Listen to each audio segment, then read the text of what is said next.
I was at the Royal Academy of Dramatic Art, which was a shell because it had been blown to pieces by the German bombs.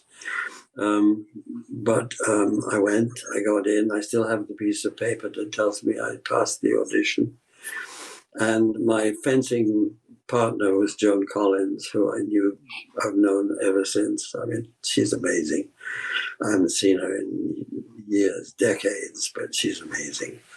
And that class, we did everything: makeup, fencing, dancing, ballet, with Lydia Sokolova, and everybody hated it. Yes, I did drama school. And while we were there was a call came out to say that they needed boys to go to Line Grove to the BBC because there was a radio program called Larry the Lamb. Oh, Mr. Policeman, sir, I can do all the voices.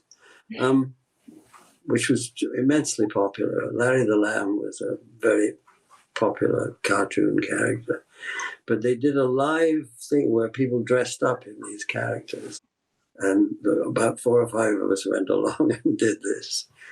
And I went to Lime Grove, and I went into the studio in Lime Grove in very early primitive days. The cameras that they had were like, tanks. I mean, they were the size of a Patton tank, and very laborious, the whole thing. But I learned again, this is television.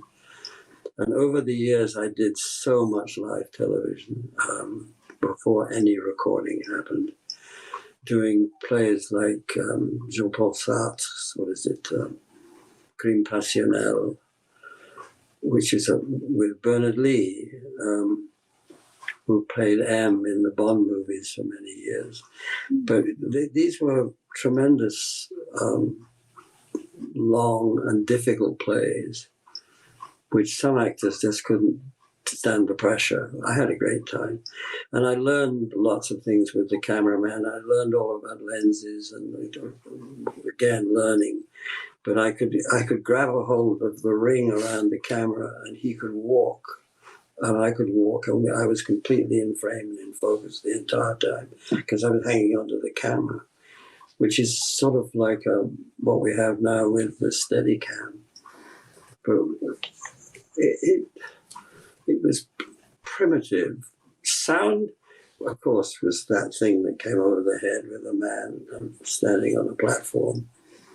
The biggest change in television is definitely sound, because now, it's here under the tie, and back then it wasn't.